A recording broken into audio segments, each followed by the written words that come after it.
Good morning. I just wanted to come on as I do my daily walk. This morning I decided to come on and just share a little bit about what is on my mind, and that is what does it mean to be an empath, and what comes along with that, the challenges associated with that, and the benefits that come along with that. Because everything has a balance. Everything has a, not necessarily a good and bad, but everything has a, a, a, a pro and a con. Everything has a push and pull, right? Because yeah, that's just the way that life works. And so being an empath, and I am an empath myself.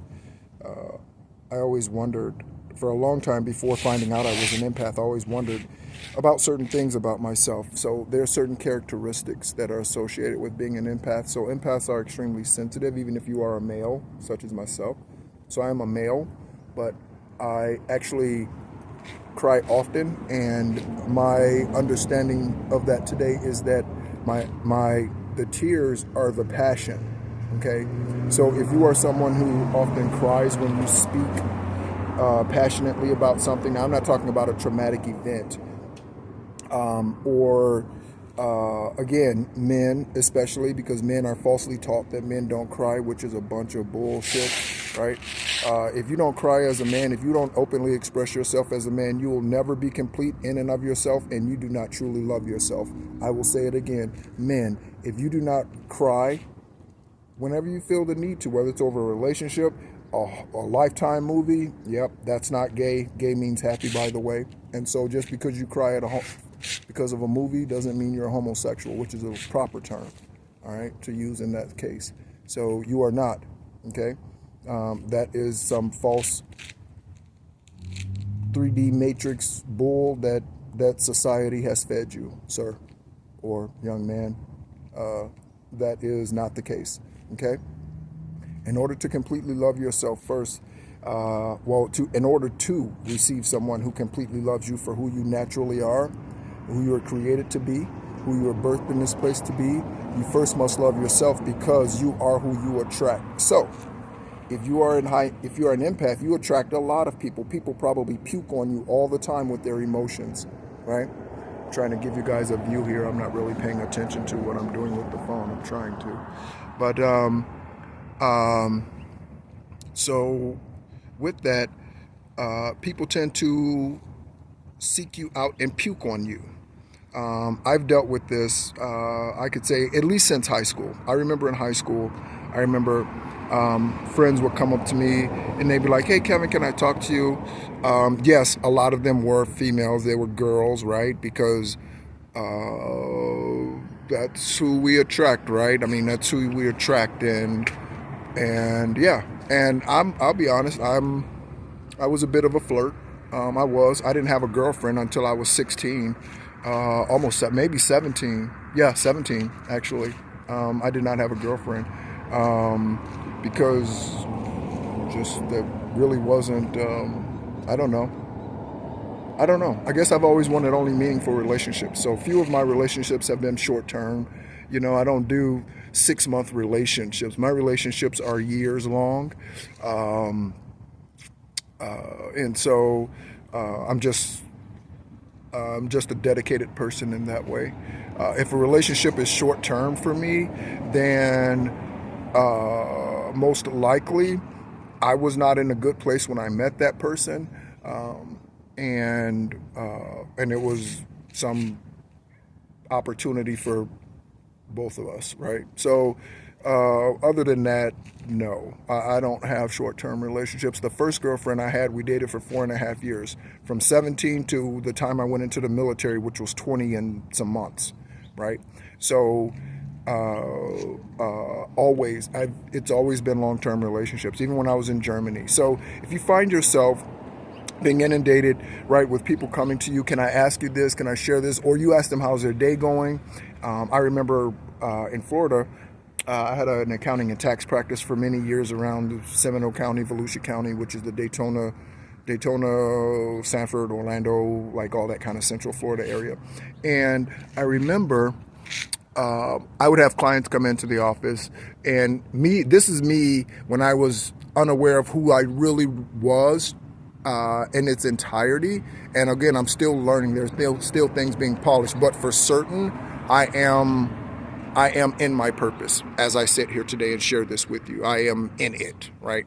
So don't think you need some fancy stage or anything of that sort. I started a YouTube channel. I created it last year, but then actually started contributing to it majorly this year, which is this YouTube channel where this video is being posted. So if you're an empath, then you deal with this. And so another indication that you are an empath. So you cry easily, which could be good. Might mean you could be an actress or an actor, right? So and when you walk into a room, you get kind of a strong feeling about the room. You meet someone, you have a very good sense about people's personalities, who's for you, who's against you. You probably keep to yourself a lot because you are so sensitive when it comes to the emotions or energies of individuals. So if you are an empath or you are a high empathic soul, then you pick up on those types of energies, right? When you're around someone. And I once heard someone say that you don't have to hear me speak or anything like that. It was a funny comment when they were saying it, but you don't have to you don't have to hear what I have to say. You don't have to hear me speak. You don't have to. You don't have to do that. If you get next to me, you feel that, right? That's an empath. That's a high empath type of individual. People are drawn to you because there is a nurturing, and you feel like a snuggie to that individual. Okay, so that's the reason why individuals often come to you, being a high empath, and often divulge all this information to you, right? They tell you about and it would happen to me all the time. I would be there. Hi, how you doing, Mr. I don't know, Smith? How's your year been? It's tax return time, right? How's your year been? How's Mrs. whatever, right? How's Susan? I don't know. Good. Everything's going good. I wanted to ask you something. And it has nothing to do with taxes whatsoever. Has nothing to do with accounting, nothing to do with business ownership, nothing to do with entrepreneurship, nothing to do with their tax bracket, nothing to do with investments, nothing to do with retirement accounts, nothing whatsoever. All they want to do is just share something with you that's going on in their life because they have a sense that you are a safe place. Okay, so if you are an empath, if you are in your high empathic place, you are a safe place, right? And so often we need to cleanse ourselves of the energy, right? So when we leave places, and I know this is true for me for sure. I can't tell you how many conversations I've had over the years. I try to pay attention to give you guys another view and just kind of pan back and forth maybe over the park. I remember and today I spend a lot of time in solitude, not in solitude. I spend a lot of time by myself because I choose to. I choose not to be, I just choose not to be. Will there come a time when I will be? Sure, there will come a time when I'll be, a lot more social and that sort of thing. But, so that is something to pay attention to. So I often would find myself, when I would have a conversation with someone, I would notice it even when I was a part of a church. I would have conversations with certain people, right? I would ask someone, how are you? How's your day going? How's your week going? How you doing? Right? And they would just, bleh, right? Men and women, both of them would do it, right? I was a part of the same house for 20 years. over in Sanford, and I'm in Arizona. I relocated in August for much the same reason that I'm speaking of today. So in order to get rid of people who were succubus and incubus energies and just drain of your energy. So if you are an empath, you deal with leeches, right? Energy sucking vampires, right? And these are real things. So an STD, obviously, right, in a natural sense, is a sexually transmitted disease. But in the spiritual sense, it is a sexually transmitted demon. Okay? Right? And it doesn't have to be just sexually transmitted. It can be mentally transmitted, right? Because the person's a narcissist that you're dealing with, right? It could be your parent that's a narcissist. It could be you. It could be your spouse, your companion. It could be your child. It could be a coworker. It could be your supervisor. It could be your CEO. It could be an employee. It could be one of your friends, right? We all have narcissistic abilities. It's just a matter of what we choose to use all of those things for, right? It's like stress. Stress isn't bad, right? Ask top performers. Ask Kurt Warner, who used to bag groceries and then won 2 Super Bowls. Ask him. Ask him. Is stress a good thing or a bad thing? Was it easier to pack groceries? Yep, it sure was. But man, I wouldn't give these rings away for nothing, right? So stress isn't necessarily a bad thing, right? It's about how we apply it, okay? So if you are a high empath, or if you are an empath, right, and you know that you pick up on energy a lot, right? One, again, I would bring you to the awareness of your energy and how important it is for you to cleanse your energy on the daily basis, okay? Yeah, you leaving parties and all that stuff. I remember I would talk to people and I would be drained because they were just like, ugh. It was just like yuck, right? Like slime. You just can't get it off of you, right? Those individuals are emotional leeches, and they do that. You can't blame them. They do that because of what they see in you, okay? So, again, we can't control anyone else, not even our kids. They prove that to us every day. We can't control our spouses. They prove that to us every day, multiple times a day. They do whatever they want to do, even when we ask them to. Jim, take out the trash. Susie, can you go get the mail? Right? People, can you mail that? People, they do whatever they want to do. We can only control ourselves 100%. So part of that, if you are an empath, is protecting your energy and being aware of your surroundings, the environments that you walk into, you're clubbing and all that stuff. Be aware of the energy and the people that you are associated with, because as an empath, they highly, highly, highly influence you, and you may not even know it. You may not even know it. You may just wonder, why do I feel, wow, I was feeling great. I just got off the phone with them, and now I feel like, damn. Life sucks. Life is hard, right? I don't even say the word sucks. Life is hard. Wow, wow. Right? That energy switch, that individual just passed that on to you. Okay? So you need to go cleanse your energy, whatever. Sage smudge, whatever. Salt bath, anything.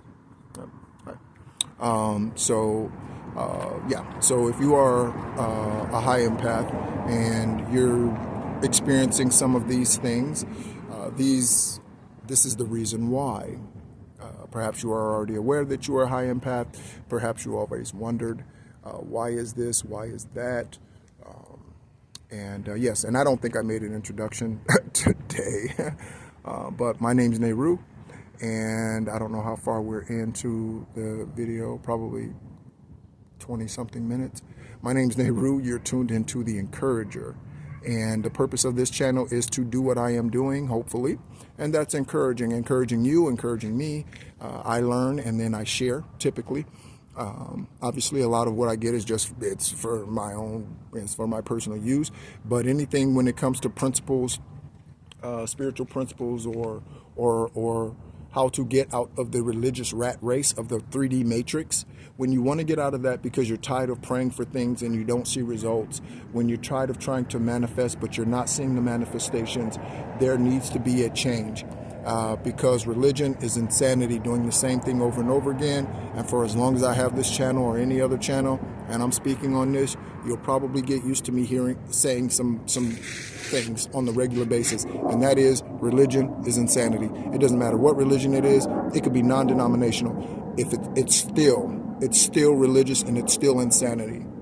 It is, because you do the same thing over and over again. It's just like a job. That's why the word pension really needs to be removed from the dictionary, because it's unheard of today, because things have changed. Okay, so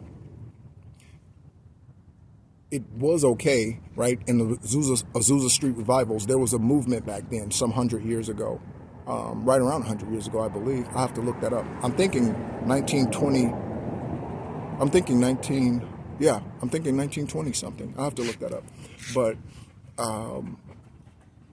that worked for back then. Whatever worked in the 60s, worked in the 60s for whatever it was in the 60s. What worked in the 80s, right? The 80s was, now, so I was a child in the 80s and grew up under the pulpit, as they said, right? Which is useless as hell, right? Because even Yeshua didn't stay on the cross. I mean, he was on there for a little while, right? And then he got up. He wasn't even on there maybe even for a full day, right? He was on there for some hours. But they try to keep us under the pulpit. Why that is, or at the cross. He didn't even stay on the cross. Why are they trying to keep us at the cross? What, really? Why? Get up.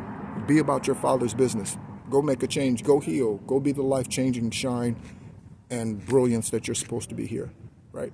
Get from under the altar. That's not your place. Okay? So that's what this channel is all about. It is to be an encouragement, help us to learn ourselves internally, and that is only done when you love yourself unconditionally, okay, and you love yourself first, above your kids, above your spouse. And what do I mean by above? I don't mean let them starve, right? Your kids. I don't mean because an adult could cook for themselves. I don't care if they are a man and they think you need to come home and you need to have dinner on the table.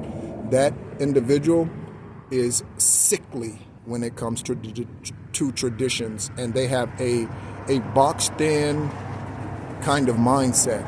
If they believe that teamwork is, where's my dinner, woman? That's an ignorant fool.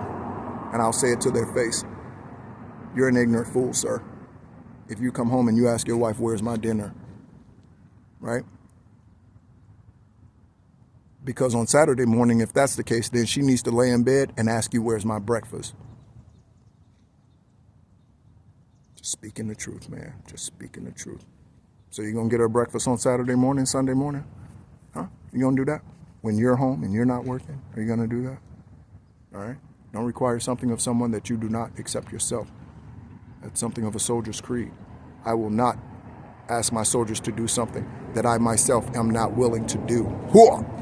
Right? Yeah. So, anyway, you've been tuned into The Encourager. Thank you so much for listening. I hope your Sunday is going great. It is 10/5/23. And, yeah, looking forward to sharing next time. And enjoy your day. Be encouraged.